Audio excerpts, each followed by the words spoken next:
Exam में तुम कितना पढ़ के जाते हो ना, उससे फर्क नहीं पड़ता। फर्क इस बात से पड़ता है कि तुम कैसे पढ़ के जा रहे हो और एग्जाम में अपने आंसर को किस प्रकार से लिख कर आते हो। वही आपके नंबर्स को, आपके मार्क्स को डिसाइड करते हैं। और आज मैं आपको 4 सिंपल स्टेप्स बता रहा हूं जिससे कि तुमने अभी तक कितना भी पढ़ा है ना, फर्क नहीं पड़ता, तुम अपने मार्क्स को बहुत ज्यादा इंक्रीज कर सकते हो, यानी तुम अपने एग्जाम को हैक कर सकते हो।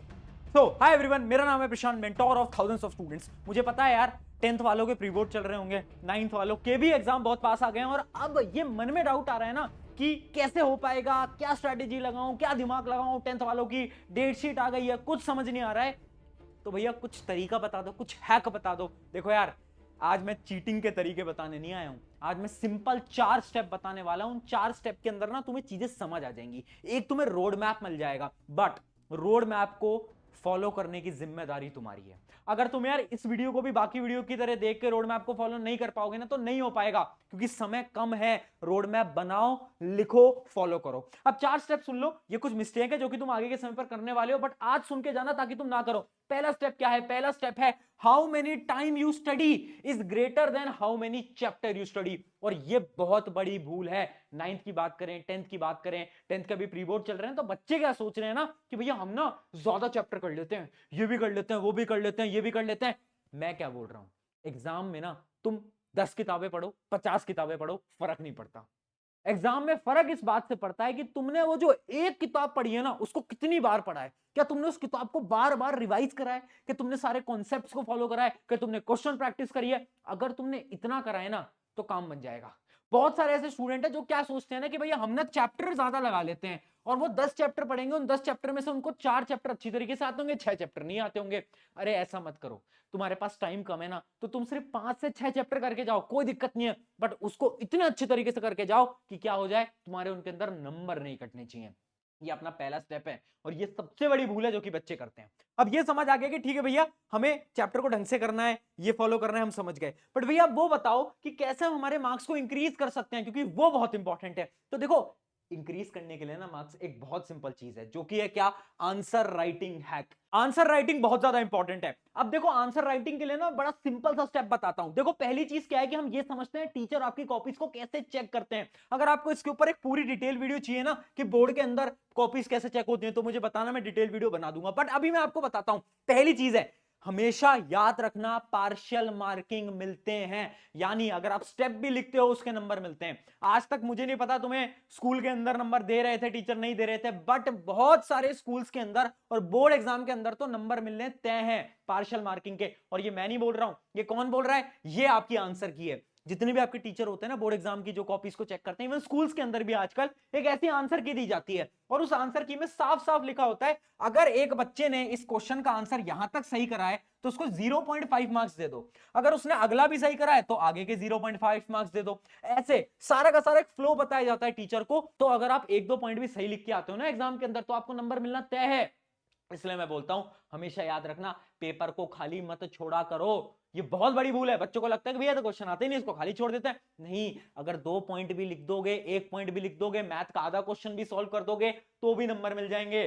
बोर्ड के अंदर, इवन 9th के स्कूल एग्जाम के अंदर नंबर लाना ना बहुत सिंपल है, बट बच्चे क्या है ना, ये गलतियां कर देते हैं, छोड़ना नहीं है। दूसरी चीज क्या है? स्टेप वाइज मार्किंग तो आपको मिल रही है, वो आपको क्वेश्चन में अटेम्प्ट करना है, और थोड़ी थोड़ी चीजों को ध्यान में रखो, जैसे कि अंडरलाइन करो, चीजों को सुंदर बनाने की कोशिश करो। जितना तुम अच्छी तरीके से अपने पेपर के अंदर लिख कर आओगे ना बेटा, उतने ही ज्यादा आपके मार्क्स मिलेंगे। तो यही अपना सेकंड स्टेप है, जो कि अंडरलाइन स्पेसिंग। यानी याद रखना, आप ना जब भी कुछ लिख रहे हो ना, तो जो इंपॉर्टेंट कीवर्ड है, एक कीवर्ड स्ट्रैटेजी होती है, यानी जो भी आपको वर्ड लग रहा है ना इंपॉर्टेंट, उसके नीचे अंडरलाइन लगा दिया करो, थोड़ी स्पेस छोड़ के लिखा करो। जैसे कि अगर तुम आंसर नंबर 1 लिख रहे हो ना, तो आंसर नंबर 1 आपने लिख दिया, अब उसके नीचे 2 लाइन छोड़ो, 2 लाइन का गैप छोड़ो, और उसके बाद आंसर नंबर 2 यहां से आप लिखना स्टार्ट करो। अरे कोई दिक्कत नहीं है, थोड़ी बहुत नोटबुक ही तो खराब होगी, जो आपको आंसर शीट मिलेगी वही तो खराब होगी, बट 2-2 लाइन छोड़ो। इससे क्या होगा, जब टीचर चेक करते हैं ना, तो बड़ा अच्छा लगता है, और वो नंबर बड़े आसानी से देते हैं। अब अगली चीज होती है accurate question practice. Question practice करना बहुत इंपॉर्टेंट है, और सही प्रकार से क्वेश्चन प्रैक्टिस करना ना बहुत इंपॉर्टेंट है। यानी तुम्हें यह पता होना चाहिए कि कौन से चैप्टर के कौन से टॉपिक इंपॉर्टेंट है, और क्वेश्चंस कौन से इंपॉर्टेंट आने वाले हैं पेपर के अंदर। पर भैया ये हमें पता ही नहीं, हमें कैसे पता चलेगा? देखो, वैसे तो मैं आपको यूट्यूब पे भी बहुत डिटेल में सारी चीजें बताता रहता हूं, बट तुम्हें पता चल गया होगा, इंडिया का सबसे ज्यादा लार्जेस्ट सिलेक्शन देने वाला बैच यानी रिजल्ट देने वाला बैच कौन सा है? अभय बैच। इसके बारे में सबको पता है। अब बड़ी एक ना अच्छी चीज आपको मैं दिखाता हूं। अगर मैं आपसे बोलूं कि क्लास 9th या फिर क्लास 10th के जितने मैंने आपको आज तक यूट्यूब पे पढ़ाए हैं ना, तुम्हारे स्कूल के पेपर, बोर्ड एग्जाम के पेपर सारे उन्हीं नोट से बन के आए हैं। दिखाऊं प्रूफ? दिखा देता हूं। ये किसी स्कूल का पेपर है और इसके शुरुआत के ही जो 5 क्वेश्चन आपको दिखाई दे रहे हैं, ये आप ध्यान से देखो। और ये है हमारी बैच की स्लाइड। मैं क्लास 9 के अंदर टॉप 5 क्वेश्चन कराता हूं। आप देख सकते हो सेम क्वेश्चन जो मैंने आपको कराया वो कहां पर आया? आपके स्कूल के पेपर के अंदर आया या हाफ ईयरली पेपर के अंदर आया। उसके अलावा मैं आपको और दिखा देता हूं। मैं आपको यहां पर आप देखो, ये वही 5 क्वेश्चन, एक क्वेश्चन मैंने यहां करा रखा है, एक क्वेश्चन मैंने यहां करा रखा है। तो जो करा रहा है वही आएगा, ये मैं आपको डंके की चोट पे बोल सकता हूं। सिर्फ यहां तक खत्म नहीं होती बातें। और क्वेश्चन देखो, ये किसी और स्कूल के एग्जाम है, उसमें जो शुरू के 4-5 क्वेश्चन है सारे सेम टू सेम हमारे YouTube के टॉप 5 क्वेश्चंस में से डायरेक्टली उठा लिए हैं। एकदम सेम, बिल्कुल चेंज नहीं कर रहे हैं। जो मैंने आपको कराया वो सेम आ गए। ये तो हो गई बात 9th की। 10th का क्या? 10th में तो भैया हद ही हो गई। 10th में क्या हुआ है? 10th के अंदर जो CBSE ने आपका सैंपल पेपर दिया है वो अपने आरंभ बैच के सेम टू सेम नोट से उठ के आया है, जिसके आप देख सकते हो सैंपल पेपर का क्वेश्चन। ये सेम क्वेश्चन आरंभ बैच के अंदर बच्चों को एकदम डिट्टो कराया था। ऐसे 1 नहीं, 2 नहीं, 3 नहीं, 4 नहीं, 10 से 15 सवाल मैं आपको दिखा दूंगा, है ना। ये कैसे पॉसिबल हो पाया? ये पॉसिबल हो पाता है बहुत ज्यादा मेहनत जब रिसर्च करते हैं ना हम, तब हमें इंपॉर्टेंट क्वेश्चन, इंपॉर्टेंट टॉपिक पता चल पाते हैं, जो कि मैं आपके लिए करता हूं। और यही सारी रिसर्च करके आपको पता है अभय बैच हम आपके लिए लेकर आ गए हैं। ये एक ऐसा बैच है ना इंडिया का जिसके अंदर मजा आने वाला है। इंपॉर्टेंट टॉपिक, इंपॉर्टेंट क्वेश्चन, जिसने कुछ नहीं पढ़ा है आ जाना, और जिसको रिवाइज करना है आ जाना, तुम्हारे लिए अभय बैच। इसके अंदर 45 दिन के अंदर हम कवर करेंगे कोर्स को, और इस प्रकार से कवर करेंगे ना कि मजा आ जाएगा। ठीक है, तो अभय बैच 9th के लिए भी है, 10th के लिए भी है। 9th के लिए जो प्राइस है वो 999 है, और जो 10th के लिए प्राइस है वो है 1199, क्योंकि 10th के लिए एक सरप्राइज भी तुम्हारे घर पे डिलीवर होगा। ओरिएंटेशन वाली जो पूरी अपनी लॉन्च वीडियो है वो जाकर देख लेना, है ना। तो इनका प्राइस ये है, एक कूपन कोड बता रहा हूं नेक्स्ट 2000, उसको लगा देना, तब आपको ये प्राइस मिल जाएगा, है ना। तो लिंक डिस्क्रिप्शन में आपकी, जाओ और एनरोल कर लेना, है ना। मजा आने वाला है। 1 दिसंबर से आपका बैच स्टार्ट है ना। 45 दिन में फोड़ने वाले हैं। चलिए, तो ये आपकी टिप समझ में आ गई। अब बढ़ते हैं अगली टिप की तरफ। अगली टिप क्या है? अगली टिप है स्टेप नंबर 3, जो कि है क्या? ध्यान से पढ़ना, लास्ट में जो नहीं आता वो लिखो। ये ना एक ऐसा है कहना जो बड़ा सीक्रेट सा है। पता क्या होता है? आप इमेजिन करो आपके पेपर के अंदर है 20 सवाल। अब उन 20 सवाल में से आपको क्या है ना, आपको कुछ सवाल आते हैं और कुछ नहीं आते। मान लो आपको क्वेश्चन नंबर 4 नहीं आता, तो मैं आपको क्या सजेस्ट करूंगा? क्वेश्चन नंबर 4 आप ना छोड़ दो और उस क्वेश्चन को लास्ट में अटेम्प्ट करो। ऐसा मैं क्यों कह रहा हूं?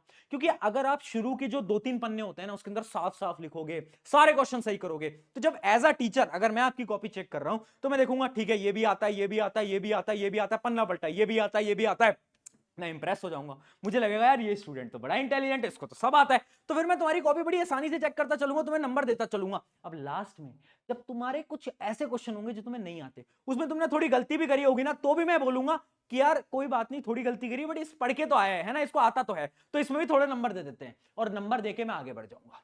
और यही बड़ी सीक्रेट टेक्निक है जो कि तुम्हें फॉलो करनी है। जब क्वेश्चन नहीं आ रहा ना, आखिरी में अटेम्प्ट करो। शुरू में अटेम्प्ट करोगे ना, टीचर ने देखा अरे इसको तो कुछ नहीं आता, फिर तुम्हारे पूरे नंबर कट हो जाएंगे। ठीक है, तो याद रखना। अब बढ़ते हैं अपने स्टेप नंबर 4 की तरफ, जो कि है रिवीजन करने का सही तरीका। हर वीडियो में बोला है रिवीजन करने से क्या मतलब है भैया? रिवीजन का मतलब है कि हम ना पूरा का पूरा लेक्चर देखेंगे भैया, हम नोट्स रिवाइज करेंगे, हम क्वेश्चन प्रैक्टिस करेंगे। इतना टाइम है तेरे पास? नहीं है ना, क्या करें भैया? अरे सिंपल सी बात है, एक तरीका मैं आपको बता देता हूं रिवीजन करने का। आपको क्या करना है, लेक्चर वेक्चर नहीं देखने, है ना। अगर चाहिए तो रैपिड रिवीजन देख लो, वो छोटे होते हैं। तुम्हें क्या करना है, डायरेक्टली क्वेश्चन प्रैक्टिस करना स्टार्ट करना है। क्या करो, क्वेश्चन उठाया, है ना, एक चैप्टर के आपने मान लो 15 क्वेश्चन उठाए। जैसे ही आपने 15 क्वेश्चन उठाए तो आपको पता चलेगा 15 में से शायद 2, 3, 5, 6 क्वेश्चन आपसे नहीं हो पाए। मान लो 2 क्वेश्चन नहीं हो पाए। अब आपको देखना है 2 क्वेश्चन कौन से टॉपिक के थे। आपको पता चल गया ये इस टॉपिक का है, ये इस टॉपिक का है। अब उन दोनों टॉपिक को उठाओ और रिवाइज कर लो, बस। रिवीजन ये होता है। रिवीजन ये नहीं होता वापस से सारे नोट्स पलटना, नहीं भाई, इतना टाइम नहीं है। टॉपर नहीं करते फॉलो। टॉपर क्या करते हैं, क्वेश्चन प्रैक्टिस करते हैं, पता चलता है अच्छा 2 सवाल मुझे नहीं आए, कौन से टॉपिक के हैं, इस टॉपिक के हैं, ये टॉपिक सॉल्व कर लिया, बस। बस इतना सिंपल है ना। रिवीजन से अपना टाइम बचाओ, इस मेथड को फॉलो करो, टॉपर का सीक्रेट मेथड। ये कुछ 4 स्टेप्स है जिससे कि आपके मार्क्स इंक्रीज हो सकते हैं। एक चीज मैं आपको बता देता हूं, marks at the end of the day तुम्हारी मेहनत से इंक्रीज होंगे। ठीक है, ये हैक्स मैं आपको बता दूंगा, बट मेहनत तो तुम्हें लगानी पड़ेगी, पढ़ना तुम्हें पड़ेगा। उसके अलावा अगर तुम्हें वीडियो चाहिए कि बोर्ड के अंदर कैसे कॉपी चेक होती है, तो कमेंट में मुझे जरूर बताना। ऑन दिस नोट शुक्रिया एवरीवन, मेरा नाम है प्रशांत, मिलते हैं किसी नेक्स्ट वीडियो के अंदर, टेक केयर।